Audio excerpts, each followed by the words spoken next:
Karibu katika kipindi chetu cha neno la uamsho la Apostle S.K. Caleb wa Pentecostal Church of All Nation, Embu Kiritiri Town.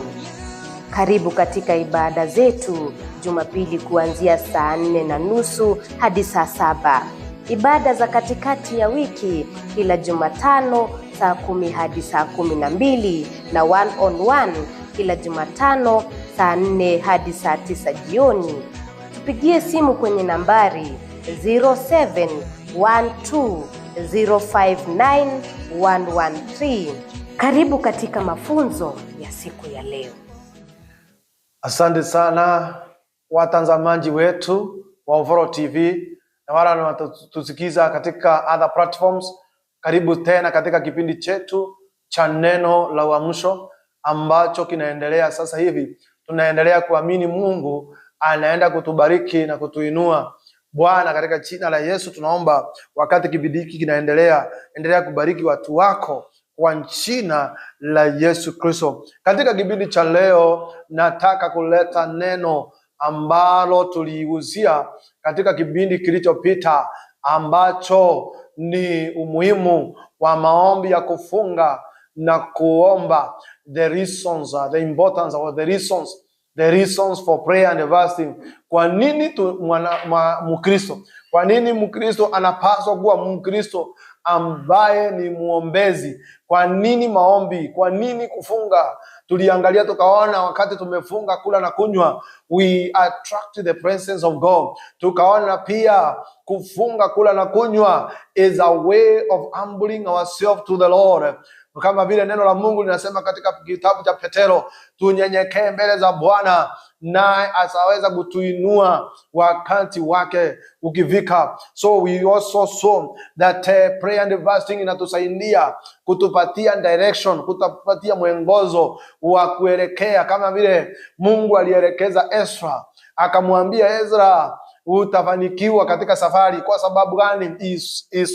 Aliangalia vile atatafuta uso wa Bwana, akaangalia uso wa Bwana katika kula na kunywa, akautafuta uso wa Bwana. We also saw that prayer and fasting inatusaidia kuwa na nguvu katika huduma, kuwa na nguvu za ku-overcome the systems, the setbacks ambazo kiunduma tunaweza kuwa tumewekewa. So prayer and fasting inatupatia nguvu za kufuka na kufanikiwa. We also saw the crisis may arise, kama zile zilikunja wakati wa Esther, na kile kinaweza kusaidia kama Mkristo ni kuwa mtu wa maombi ya kufunga na kuomba.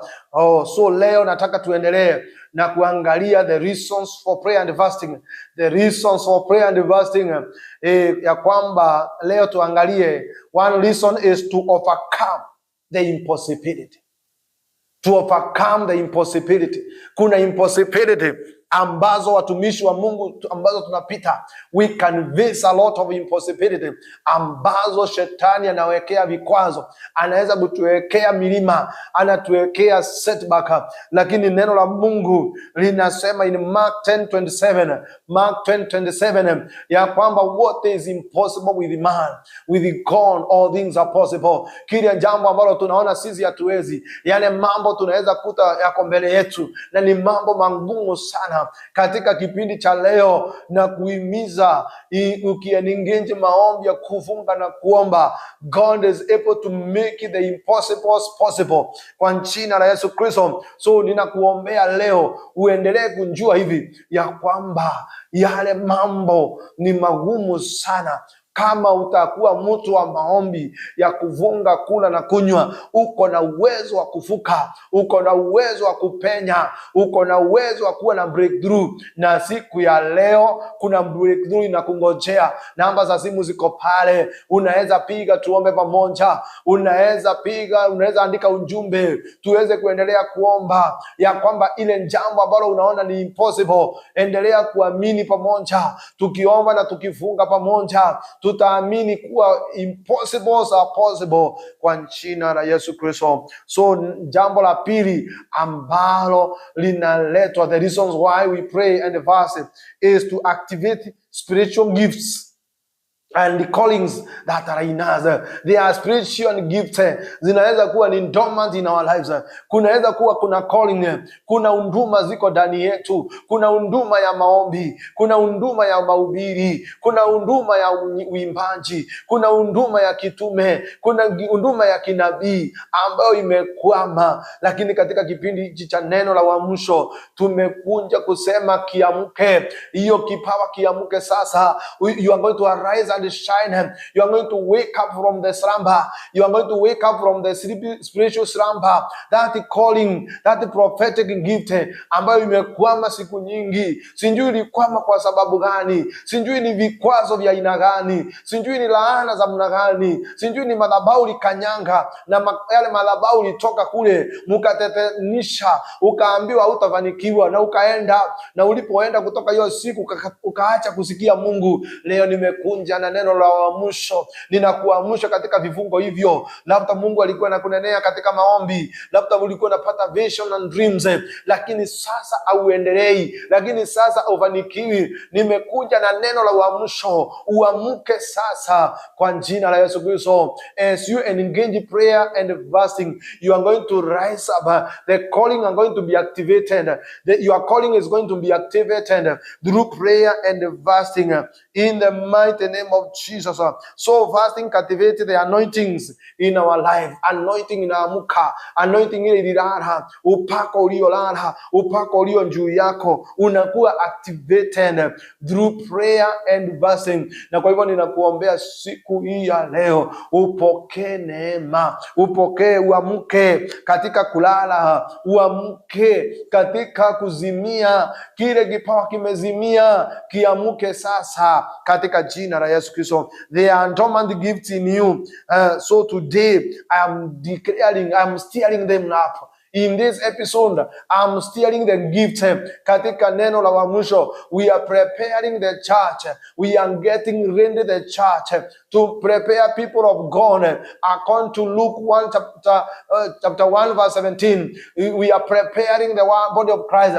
We are preparing the church. We are preparing people ready for God, ready to receive the blessings of God. Kuna mambo Bwana ametayarisha, kuna neema Bwana ametayarisha, kuna nguvu Bwana ametayarisha iweze kuenda na watu wa Mungu. Kanisa la sasa liwe na upako mwingi, na kwa hivyo nimekuja kuamsha the callings.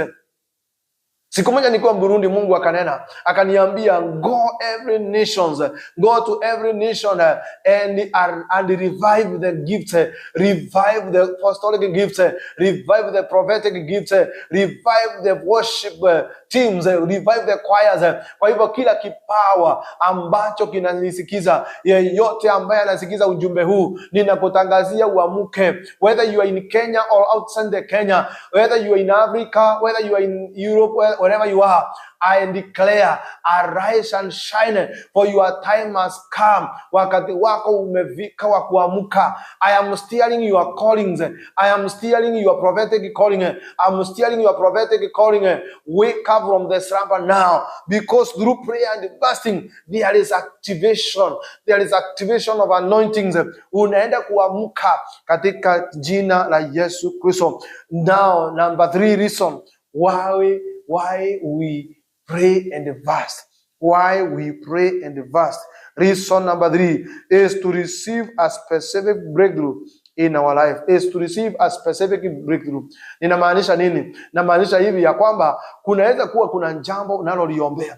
Umeliombea siku ya kwanza, umeliombea siku ya pili, unaona aliendi, engage another gear. Kama vile gari, kuna wakati mwingine unakuta gari inaenda free driver, kuna wakati mwingine inaenda na number 5, kuna wakati mwingine una engage number 4, number 3, na kuna mlima una engage 2, na kuna mlima una engage number 1. So prayer and fasting ni an engagement. You engage an heaven gear, una engage in an heaven gear ambayo inakuwezesha kupokea baraka from our master Jesus Christ. He engaged a gear of 40 days and 40 nights. 40 days and 40 nights. That is a heaven gear ambayo ilimsaidia katika ministry. Yes, he was God, but kwa sababu alikuwa mwanadamu akiwa hapa duniani, and to engage njia ambayo itamsaidia kupata breakthrough. Ninakuhimiza katika jina la Yesu uweze kuengage njia ambayo iko juu wakati unaenda kuanza kitu kubwa. Hizi vitu kubwa tunaanza, is it a ministry you are starting? Is it a business you are starting? Something big.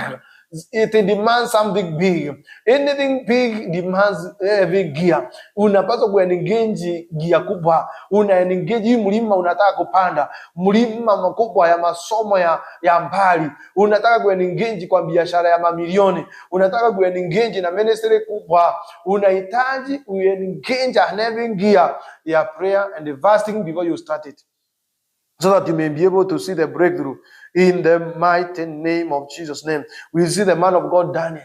He engaged in gear of 21 days. Hata kama kulikuwa na challenges zilizokuja, those demons zilikunja kukamata baraka zake, the 21 days, na siku ya pili ya tatu maombi yalikuwa yamejibiwa, but there was a demon ambayo ilikuja kumblock the limitation, ambayo ilikuja kufunga baraka zake, lakini kukawa na vita mpaka Mungu akaachilia enforcement ya kuachiliwa ya zile baraka nyingi. Wengi ambao mnanisikiza, wengi ambao mnanitazama, maombi yenu yamejibiwa tayari. Mungu amesikia kilio chako, lakini kuna engagement unapaswa kuingia ili uweze kubreak the limitation. Those limitations in your family, those limitations in your business, those limitations in your ministry. Siku ya leo ninakuombea, engage another gear now, engage a gear of prayer and fasting, ili uweze kushinda kila roho ambayo inaweza kuwa ina resist. Any resistance in your family, any resistance in your business, in your ministry, itakuwa defeated when you engage another gear in the mighty name of Jesus. Nataka nikupatie another reasons for prayer and fasting is to consecrate and setting ourselves to God for his purposes. Is for consecration and setting apart. Ni kujitenga, huwa tunajitenga. Wakati tunafunga kula na kunywa, tunajitenga kwa ajili ya Mungu. Tunajitenga kwa ajili ya kupokea baraka za Bwana. Tunajitenga ili tunjue mapenzi ya Mungu. Mapenzi ya Mungu unaweza tuipata wakati umeconsecrate yourself, wakati umejitenga. Jitenge kwa siku 2, jitenge kwa siku 3. Unjue mapenzi ya Mungu kuhusu hiyo jamii yako. Unjue mapenzi ya Mungu kwa hiyo biashara. Only when you set yourself, unaweza njua mapenzi ya Mungu. It is good to consecrate yourself, to set yourself apart. Tunasoma in Romans 12 verse 1. We give yourself as a sacrifice. Humble yourself, offer yourself as a sacrifice. Ili uweze kunjua the perfect will of God, the pleasing of God, the will of God, the perfect will of God. Wakati mwingine families, they are in imperfect ways. They are living in imperfect ways. Wengine wanafanya mapenzi ya mili, wengine wanafanya mapenzi ya watu hao. Sawa, umeengage interview, umeengage kuuliza watu, umeuliza watu options zao, the options hapa na pale, but when will you engage also God? Watu wanaweza kupatia mawaidha mengi, watu watakupatia mawaidha kuhusu jamii yako, kuhusu biashara, but it is good also to set yourself apart for 2-3 days. Unjue nayo mapenzi ya Mungu ni gani. Wengi hawataki maombi, wanang'ang'ana kwenda kwa false prophet, wanang'ang'ana kwenda kupatiwa maji, wanang'ang'ana kwenda kuambiwa sijui nini umelekwa na nani na nani. Instead, engage prayer and fasting. See God directly. Uliza Mungu hili jambo shinda ni nini. Pray and fast and engage yourself to know the will of God in that situation. Bwana akusaidie. Na katika kipindi hichi cha neno la uamsho, ninakuombea uweze kuamka katika maombi, ili uweze kuamka kabisa na uweze kupata the will of God. Kwa miaka mingi umetimiza mwili, umetimiza mapenzi ya mwili sana, umetimiza mambo mengine. Mnapanga kwa ile kanisa yenu, mnapanga mipango, lakini hatutasikia maombi. You wake up, there are many meetings, but there is no prayer meetings. There are many plans, but there are no prayer plans. Kuna engagement nyingi sana, muna plan, the strategic plan mumekuwa nazo, but there is no prayer and fasting to know the will of God. Katika kipindi cha neno la uamsho, kanisa la Mungu, amukeni muweze kuwa na wakati wa maombi. Ndugu, amuka, uombee familia yako, uombee jamii yako. Why? So that you may know the will of God, the purposes of God, in the name of Jesus. Katika kipindi cha neno la uamsho, nimeleta uamsho, nimekuletea kuamka, nimekuombea kuamka. Ni uamke ili ujue mapenzi ya Mungu. Mpaka lini utatimiza mapenzi yako? Mpaka lini utatimiza mapenzi ya watu? Mpaka lini utatimiza mapenzi ya dunia? Mpaka lini utatimiza mapenzi ya mwili? Mpaka lini utatimiza mapenzi ya shetani? Unasema so, kama ni wewe kama ni wewe ungefanya nini? Because you are fulfilling the purposes of men. You are fulfilling the purposes of flesh. You are fulfilling the purposes of body. You are fulfilling the purposes of devil. So it is now the time you have to turn back, to turn to the Lord in prayer and fasting, so that you may know the will of God. Mungu akusaidie katika kipindi hichi cha neno la uamsho, ili uamke na uweze kuwa na wakati wa kujua mapenzi ya Mungu. Ninakuombea siku hii ya leo, usiwe mtu wa kuangalia watu, usiwe mtu biashara hiyo yako. Ni lini uli-engage prayer and fasting? Ni lini uliangalia ni vizuri uombe? Ni lini uliombea watoto wako? Ni lini ulipata wakati wa kuomba ili unjue mapenzi ya Mungu? Ni lini uliweza kunjua wakati mwingine watu wanapigana na madhambi? Ni lini uli-engage ukaona hii dhambi katika familia yetu? Ni lini ulinjua mapenzi ya Mungu? Wakati mwingine unakuta familia wanakutana, wanaongea, mwishowe wanapigana, mwishowe wanakataa kusikizana, mwishowe wanakataa kupata solution. The solution, you can get the solutions from the Lord. They are in those critical situations. God can give you solution. In those critical moments, God is able to give you solution. Wakati mwingine jamii inaweza kuwa na watoto ambao wame-engage in drugs. Kuna watu wako na watoto wame-engage in drugs, in immorality, lakini unashindwa ni nini? Unajaribu kwenda rehab. Nimekuwa na hizo cases. Watu wanajisema sasa huyu mtoto wangu anataka aende rehab, tumpeleke rehab.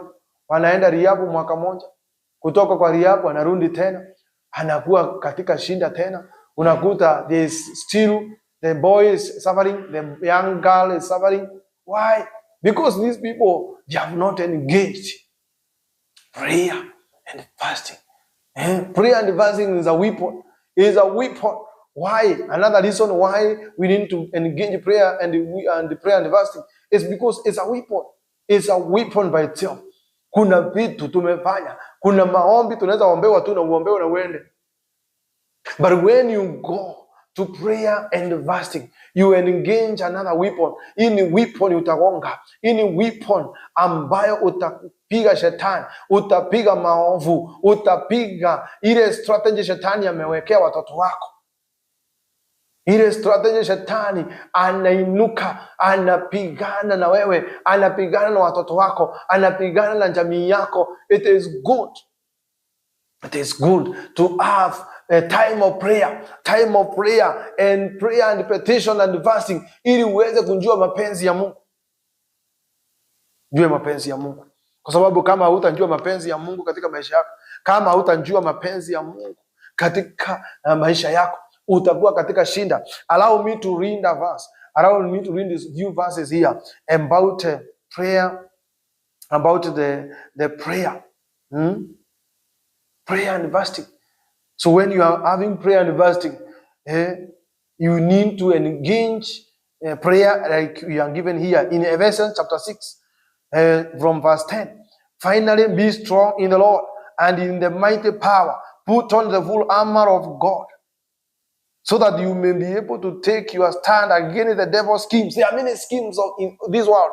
There are many schemes ambazo shetani ameinua. So it is good to have the full armor. For our struggle is not against flesh and against blood, but against the rulers and against authorities and against the powers of the dark world and against the spiritual forces of evil in the heavenly realms. Vita vyetu sio strong. Si ati kukula nyama na kukula chakula mingi unakuwa strong. Unakuta mtu ni mkubwa mwili, lakini kiroho you are so skinny, so thin. Kwa hivyo mimi nakuambia lazima unjue vita ambavyo Wakristo wanapigana siku hizi na siku zote. Kama Mkristo unjue vita vyetu sio vya mikono, vita vyetu sio ya nyama na damu, vita vyetu ni vya kiroho. Lazima engage prayer and fasting. Engage prayer and fasting, you have the spiritual muscles, unakuwa strong. Unakuwa strong man in the spirit. Unakuwa strong man to fight these strong forces. Tunaambiwa they are authorities. They are rulers. Kuna viongozi vinatawala maisha yetu, vinatawala maisha ya watu. Kuna viongozi wanatawala maeneo. They are rulers in the towns. They are rulers in the city. They are rulers in the money systems. They are rulers in the education. They are rulers that govern, that controls those areas. So you need to overcome them when you become a strong man in the spirit. A strong man in the spirit is the man who pray and fast. Spiritual forces in the heavenly realms.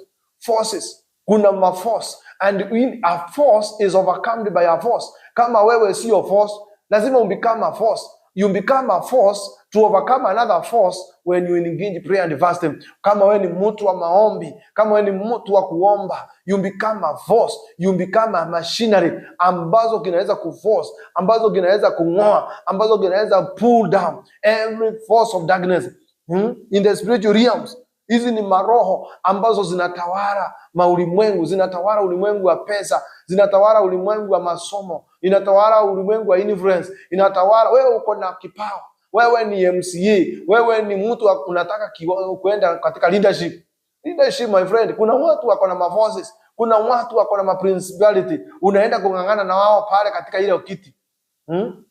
Nimeona hata kanisani kuna watu wengine wana engage forces ili washinde kiti ya chairman, ili washinde kiti ya bishop, ili washinde kiti fulani in that, kwa hiyo dini yenu. The engage forces. Unakuta uko na neema, lakini ile neema uko nayo haitaonekana na haitajulikana. Utakaa pale uko na ability but you cannot manifest. Why? Because there are forces hindering you. Na leo katika kipindi cha neno la uamsho na kuombea ukaweze kushinda those forces. You are going to overcome those forces katika jina la Yesu Kristo. So therefore put on the full armor of God, so that when the days of evil comes, you'll be able to stand your ground. The days of evil are coming. The days of evil may come. And what will be able to help you overcome is being strong enough to stand firm, to overcome these forces on darkness, ambazo zinaweza kuja. And you have done, after doing everything, to stand.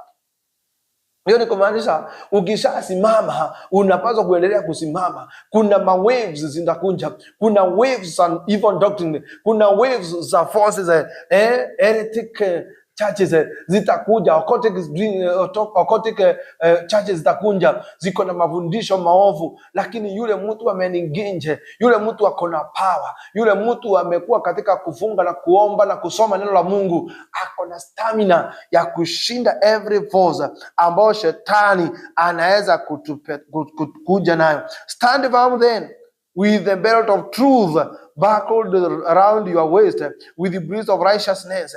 Kunjinyima, unajua ukweli. Uko na ukweli ndani yako, uko na utakatifu. Yule mtu ambaye ni mtu wa maombi, yule mtu ambaye ni mtu wa maombi, ako na ukweli ndani yake, amejikinga na ukweli, amejikinga na righteousness, utakatifu, amejikinga with the with the readiness to preach the gospel of peace.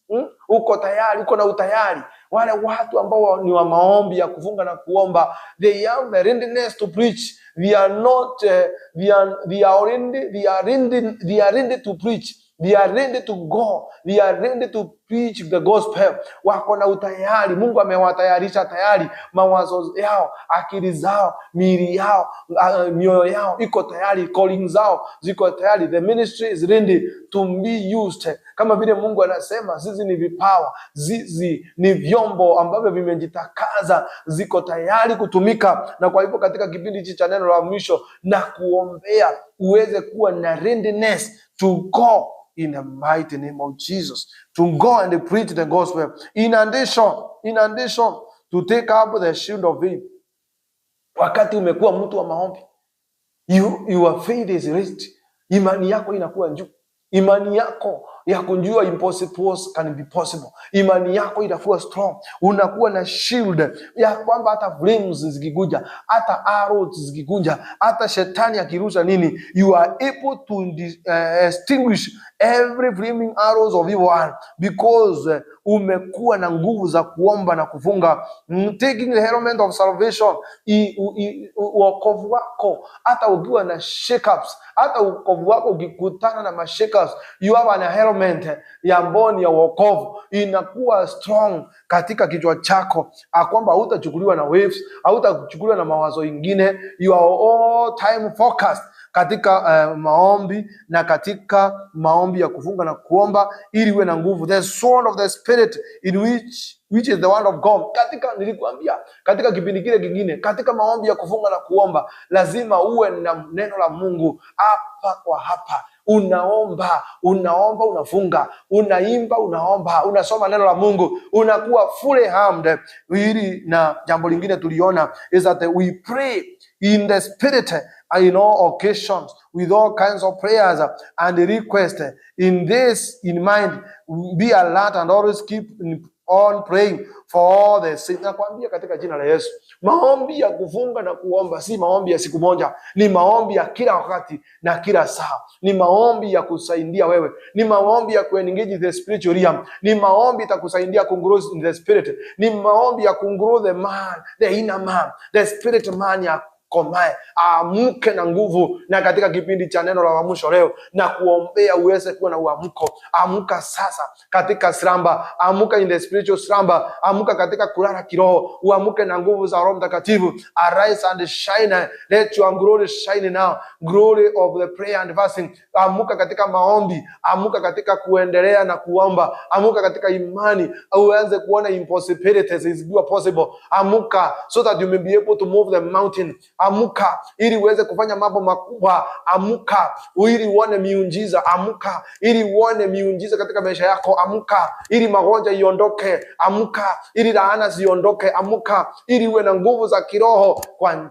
jina la Yesu Kristo. Ninakuombea ushindi, ninakuombea ufanikiwe kwa jina la Yesu Kristo. Ninaomba nikiamini umebarikiwa na umeinuliwa kwa jina la Yesu Kristo. Mpaka tukutane katika kipindi kingine. Amen, amen, amen.